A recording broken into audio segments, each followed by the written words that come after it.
नमस्कार, सत श्री अकाल, आदाब दोस्तों। आज का सच्ची घटना मैं बताने वाला हूँ उत्तर प्रदेश गोंडा जिला से। 32 वर्ष का युवक जिसका नाम रईस, पत्नी का नाम शाहिदा, उनके 2 बच्चे, 1 लड़का और 1 लड़की। दोस्तों, परिवार बड़ा हो चुका था और रईस के मन में चल रहा था कि अब मेरा कमाई बहुत छोटी है और परिवार बड़ा हो चुका है।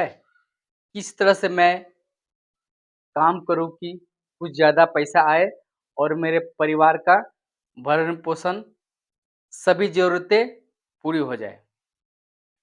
दोस्तों, इस सोच के साथ वह सभी दोस्तों को, अपने रिश्तेदारों को कॉल करने लगा, भाई तुम तो शहर में काम करते हो, मेरे लिए कोई भी काम होगा तो बताना, मैं भी शहर जाकर कमाना चाहता हूँ।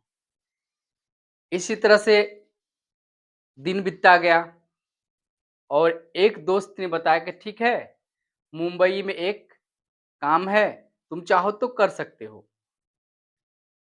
रईस आओ देखा ना ताव, बैग उठाया, सामान पैक किया, बैग उठाया और चल दिया मुंबई। मुंबई जाने के बाद सच में उसका जॉब लग चुका था। एक कपड़े की दुकान में काम करने लगा था, यानी कि कपड़े दुकान में वो सेल्समैन का काम कर रहा था। दोस्तों, कुछ दिन बीतते ही चला गया। उधर रईस जो था वो होटल में खाना खाता था, क्योंकि खाना बनाना पसंद नहीं था और खाना बनाना जानता भी नहीं था अच्छा से। इस सोच के साथ फिर रईस ने सोचा, क्यों ना अपने फैमिली को, अपने परिवार को, अपनी पत्नी को, अपने बच्चे को मुंबई बुला लें। तो कुछ दिन के बाद सभी को, बच्चे को और पत्नी को मुंबई बुला लिया। एक रूम लिया, उसी में शिफ्ट हो गए। सभी अच्छे से रहने लगे, प्यार से रहने लगे, बीवी-बच्चे के साथ अच्छे से रहने लगे। बच्चे को, जो एक 6 वर्ष की लड़की थी, उसको स्कूल में एडमिशन करवा दिया। स्कूल में एडमिशन करा दिया, छोटे बच्चे का भी अच्छा से खान-पान होने लगा। सब कुछ करने के बाद रईस का जो काम था, वह सुबह 10 बजे से रात 9 बजे तक काम चलता था, क्योंकि कपड़े का दुकान था, वो दुकान लेट से बंद होता था। उधर में एक पड़ोसी जिसका नाम अमित था। कुछ दिन गुजरने के बाद अमित और शहीदा के साथ में नैन-मटिक्का चालू हो जाता है, यानी कि प्यार-मोहब्बत शुरू हो जाता है। अमित पड़ोस का ही रहने वाला, सामने उसका घर था, उसका रहने वाला था और दोनों में हँसी-मज़ाक से स्टार्ट हुआ और प्यार में तब्दील हो गया। दोस्तों, इसी तरह से चलने लगा कुछ दिन। कहता है ना, इश्क छुपाने से नहीं छुपता है। कुछ दिन के बाद धीरे-धीरे रईस को रईस का कानों तक ये बात पहुँच गई। रईस और उनकी पत्नी शाहिदा दोनों के बीच काफ़ी झगड़ा हुआ, काफ़ी कहा-सुनी हुआ। उसके बाद शाहिदा बोला, ठीक है, आज से मैं बात नहीं करेंगे और हम उसको कॉल वगैरह नहीं करेंगे, ना उससे बात करेंगे, ना ही बुलाएँगे उसको। बोला ठीक है। तो रईस को लगा कि वो समझ चुकी है, अब ऐसे काम नहीं करेगी। कुछ दिन ठीक-ठाक रहा, फिर से शाहिदा जो थी, वो अमित को बुलाने लगा। बच्चे स्कूल जाते थे और रईस दुकान के लिए निकलता था, काम पर निकलता था। वैसे ही अमित को शाहिदा बुला लेती थी। दिन भर चलती थी, रंगरलियाँ मनाते थे। उसके बाद एक दिन क्या हुआ, रईस को थोड़ा-सा मन में डाउट हो गया, क्या सच में सुधर चुकी है या फिर सिर्फ़ बोलती है? दोस्तों, हुआ क्या कि अपने जो रईस अपने मालिक को बोलता है कि साहब, मुझे 1 घंटे के लिए घर जाना है, कुछ काम है, फिर मैं वापस आ जाऊँगा। तो दुकानदार जो मालिक था, बोला ठीक है जाओ, जल्दी आ जाना क्योंकि गाम काम बहुत ज़्यादा है दुकान में, ग्राहक भी जो बहुत ज़्यादा ज़्यादा है तो तुम आ जाना 1 घंटे में। बोला ठीक है साहब मैं आ जाऊँगा। तो जैसे ही घर में एंट्री करता है, तो वहाँ देखता है कि दोनों यानी अमित और शाहिदा दोनों आपत्तिजनक स्थिति में हैं। यह देखते ही किसी भी पति का खून खौल जाएगा। जी हाँ, वहीं से क्राइम स्टार्ट होता है। दोनों में यानी कि अमित और रईस में हाथापाई स्टार्ट हो जाता है। वहीं से उठा-पटक स्टार्ट होता है। चलते-चलते पत्नी और अमित दोनों मिलकर मार रहे थे रईस को। और हुआ क्या, आखिर में पास में रखे चाकू से रईस का अमित गला रेत देता है और वहीं पर रईस छटपटाकर मर जाता है। और पत्नी, एक कलयुगी पत्नी भी गला को रेत देता है ताकि वो जल्दी मर जाए। मरने के बाद उसका ठिकाना लगा दिया जाता है लाश को। तो उधर में उसका भाई फ़ोन करता था, डेली करता था। यानी कि रईस जो था वो अपने घर में डेली फ़ोन करता था, अपने मम्मी से, भाई से बात करता था, भाई क्या हाल समाचार है? यानी कि प्रतिदिन फ़ोन करता था।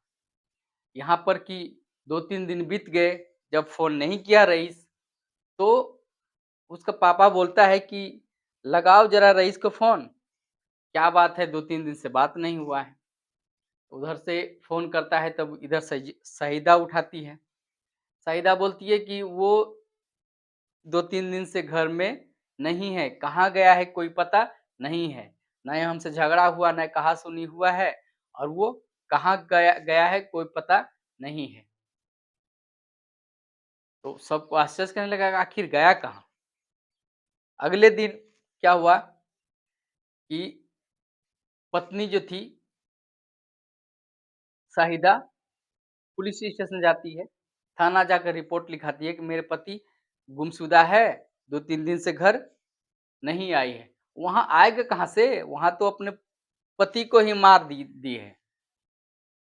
जी हाँ।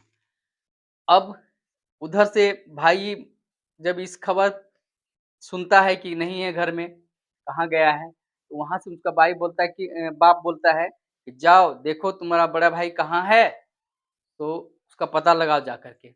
उसका छोटा भाई आता है, रईस का छोटा भाई आता है मुंबई और मुंबई में आने के बाद हाथ पैर धो के खाना-पीना खा कर के जब बेड पे बैठा है, मोबाइल देख रहा था, रील वगैरह स्क्रॉल कर रहा था। छोटा भतीजा जो था, वो रोने लगता है। उसको घुमाने के लिए उसकी माँ, यानी कि रईस की पत्नी बाहर ले जाता है, कुछ दुकान ले जाता है, चलो कुछ दुकान में कुछ दे देते हैं, ये चुप हो जाता है। तो चली जाती है।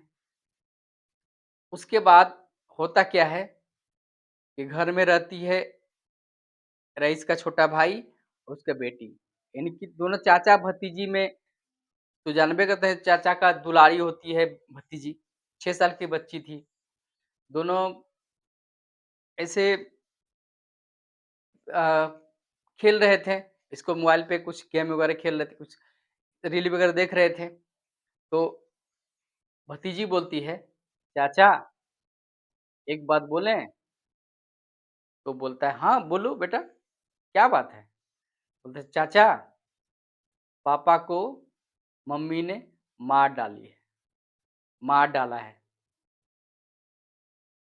यह सुनते ही उसका जो भाई का था वो शरीर काँपने लगता है, थरथरा जाता है, पैरों तले ज़मीन खिसक जाता है। सोचता है क्या बोलिएगा, तुम सच बोल रही हो? हाँ, पापा मेरे आँखों के सामने ही पापा को मम्मी ने मारी है, जान मार दी है। बोलती है, क्या किया आप? बच्ची को लिया और सीधे चल गया थाना, जहाँ पर कि रईस की पत्नी अपने रईस के लिए गुमशुदा का रिपोर्ट लिखाई थी कुछ दिन पहले। तो वहाँ पहुँचने के बाद बोलता है कि साहब, बच्ची बोल रही है कि अपने पिता को माँ ने मार डाली है। सारा बच्ची कहानी सुनने के बाद पुलिस अब एक्शन में आती है। आने के बाद जब घर पे आती है पहली बार पुलिस, तो वहाँ पर शाहिदा से पूछा जाता है कि क्या बात है, सच-सच बताओ। सजीदा तो कुछ अलग ही कहानी बता रही थी कि मेरे साथ थोड़ा बहुत झगड़ा, मनमुटाव हुआ था, बहस हुआ था और वो घर छोड़ के चला गया। बोला कि मैं कभी नहीं आऊँगा। कहानी पहले से तैयार कर रखी थी ना वो, इतने शातिर थी। उसके बाद हुआ क्या कि इधर में जो बच्ची जो बयान दी थी, उसको भी झुठलाया नहीं जा सकता था।